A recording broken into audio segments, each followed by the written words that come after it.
Hello everyone, welcome to my YouTube channel. तो आज इस वीडियो में हम देखने वाले हैं कि लेसन प्लान कैसे बनाते हैं। तो जब भी हम लेसन प्लान बनाते हैं तो सबसे पहले में कुछ जनरल इन्फॉर्मेशन लिखनी होती है। जैसे कि सबसे पहले में लिखना होता है लेसन प्लान नंबर।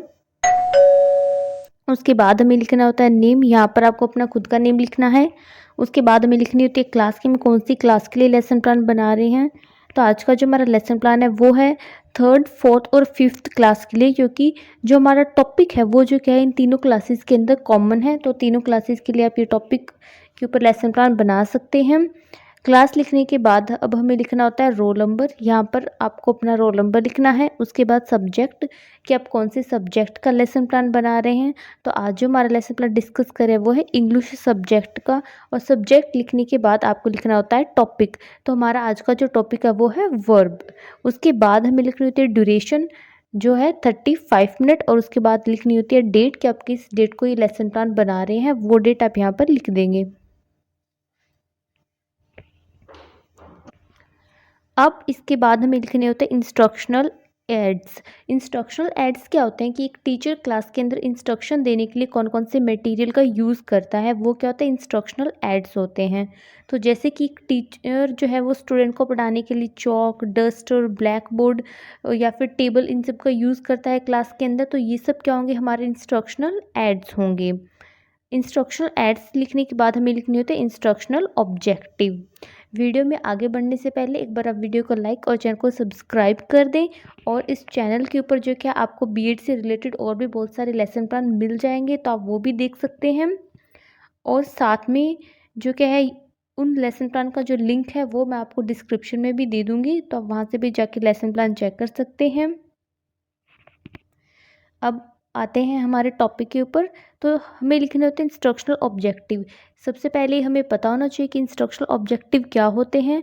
तो इंस्ट्रक्शनल ऑब्जेक्टिव का मीनिंग है कि एक जो टीचर है वो स्टूडेंट को जो भी सब्जेक्ट वो पढ़ा रहा है या फिर जो भी वो टॉपिक पढ़ा रहा है, वो उस टॉपिक से स्टूडेंट को क्या चीज़ सिखाना चाह रहा है। एक टीचर का क्या ऑब्जेक्टिव है उस टॉपिक को पढ़ाने का, वो क्या होता है आपके इंस्ट्रक्शनल ऑब्जेक्टिव होते हैं। इंस्ट्रक्शनल ऑब्जेक्टिव दो तरह के होते हैं। फर्स्ट हमारे पास होते हैं जनरल ऑब्जेक्टिव। जनरल ऑब्जेक्टिव जो होते हैं वो हमारे सब्जेक्ट से रिलेटेड होते हैं। तो आज हम लेसन प्लान डिस्कस कर रहे हैं वो है इंग्लिश सब्जेक्ट का। फिर सेकंड होते हैं स्पेसिफिक ऑब्जेक्टिव। जो स्पेसिफिक ऑब्जेक्टिव होते हैं वो हमारे टॉपिक से रिलेटेड होते हैं। तो हमारा आज का टॉपिक जो क्या है वो है वर्ब। तो पहले हम डिस्कस कर लेते हैं जनरल ऑब्जेक्टिव। जैसे कि फर्स्ट है to enable student speak English. Second है to enable students write English, कि इस टॉपिक को पढ़ने के बाद जो क्या है स्टूडेंट को जो क्या इंग्लिश को लिखना सीख जाएंगे और इंग्लिश को जो क्या है वो बोलना भी सीख जाएंगे। थर्ड है to promote clear thinking in students, कि जिससे जो क्या है स्टूडेंट के जो भी डाउट्स है वो क्लियर होंगे और उनकी जो थिंकिंग है वो अच्छे से हो सकेगी। उसके बाद होते हैं स्पेसिफिक ऑब्जेक्टिव। तो जैसे कि मैंने बताया जो स्पेसिफिक ऑब्जेक्टिव होते हैं वो हमारे टॉपिक से रिलेटेड होते हैं। तो उस टॉपिक को पढ़ने के बाद स्टूडेंट क्या चीज़ सीखेंगे, वो क्या होंगे आपके स्पेसिफिक ऑब्जेक्टिव होंगे। जैसे कि फर्स्ट है students know about verbs. Second है students use verbs in sentence, कि स्टूडेंट जो क्या है वो वर्ब का यूज़ करना सीख जाएंगे। फिर आती है प्रीवियस नॉलेज टेस्ट। कोई भी टॉपिक स्टूडेंट को करवाने से पहले हमें उनकी प्रीवियस नॉलेज टेस्ट करनी होती है। प्रीवियस नॉलेज आप कैसे टेस्ट करेंगे, तो इसके लिए जो क्या आप स्टूडेंट से क्वेश्चंस पूछेंगे। तो इसके लिए आपको दो कॉलम्स बनाने हैं। फर्स्ट कॉलम में लिखेंगे आप प्यूपिल टीचर एक्टिविटी और सेकंड कॉलम में आप लिखेंगे स्टूडेंट एक्टिविटी। प्यूपिल टीचर एक्टिविटी के अंदर अब आपको क्या लिखना है, यहाँ पर आप स्टूडेंट से जो भी क्वेश्चंस पूछेंगे वो आप लिख देंगे। और स्टूडेंट एक्टिविटी के अंदर स्टूडेंट उनका क्या आंसर देते हैं वो आप लिख देंगे। जैसे कि यहाँ पे सबसे पहले टीचर क्या करता है, teacher write some sentences on blackboard. जैसे कि फर्स्ट सेंटेंस है ही इज़ वॉकिंग और सेकंड है शी इज़ डांसिंग।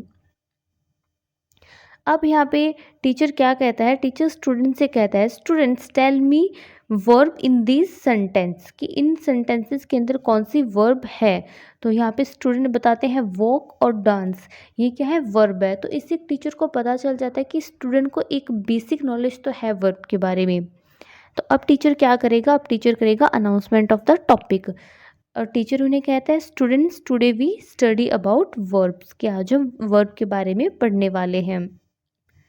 अब जो क्या है आपको अपना जो लेसन है उसको एक्सप्लेन करना है, जो भी टॉपिक है।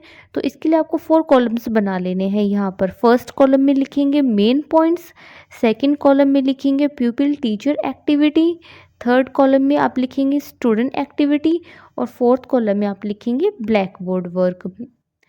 ठीक है, मेन पॉइंट्स के अंदर आपके टॉपिक से रिलेटेड जो भी हेडिंग्स है वो आप डाल देंगे। जैसे कि हमारा टॉपिक है वर्ब, तो यहाँ पर प्यूपिल टीचर क्या करता है, प्यूपिल टीचर जो क्या है वर्ब के बारे में एक्सप्लेन करना स्टार्ट करता है।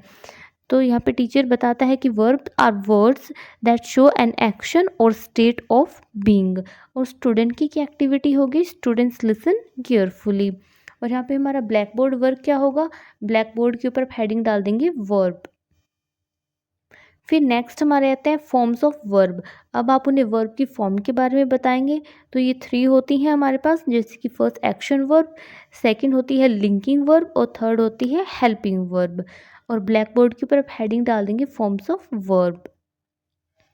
अब इसके बाद नेक्स्ट आते हैं एग्जाम्पल। आपको जो क्या है कुछ एग्जाम्पल लिखने हैं वर्ब के रिलेटेड। जैसे कि यहाँ पे वर्ब का प्रेजेंट फॉर्म है, पास्ट फॉर्म है, उसके बाद है फ्यूचर फॉर्म। तो यहाँ पे जैसे हमारा फर्स्ट है आस्क, आस्क्ड, आस्क्ड। कट की पास्ट फॉर्म होगी कट और कस्ट की फ्यूचर फॉर्म भी होगी कट। फिर थर्ड आता है डू, डू की पास्ट फॉर्म होगी डिड और फ्यूचर फॉर्म होगी डन। तो इस तरह से आप कुछ एग्जाम्पल स्टूडेंट को देंगे, जिससे जो क्या स्टूडेंट को वो टॉपिक और ज़्यादा अच्छे से समझ में आ जाएगा। और यहाँ पे स्टूडेंट की क्या एक्टिविटी होगी कि स्टूडेंट जो क्या उसको जो आप एग्जाम्पल दे रहे हैं उसको अपनी नोटबुक में लिखेंगे। और ये जो एग्जाम्पल्स है ये आप ब्लैक बोर्ड के ऊपर भी लिख सकते हैं या फिर इन एग्जाम्पल से रिलेटेड कोई चार्ट पे बना सकते हैं। तो इस तरह से आप कुछ एग्जाम्पल्स लिख देंगे।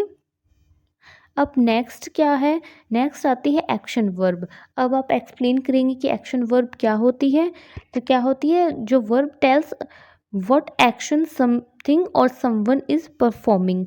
जो हमें किस ये एक्शन के बारे में बता रही है कि अगर कोई क्या एक्शन कर रहा है तो वो क्या होगी, हमारी एक्शन वर्ब होगी।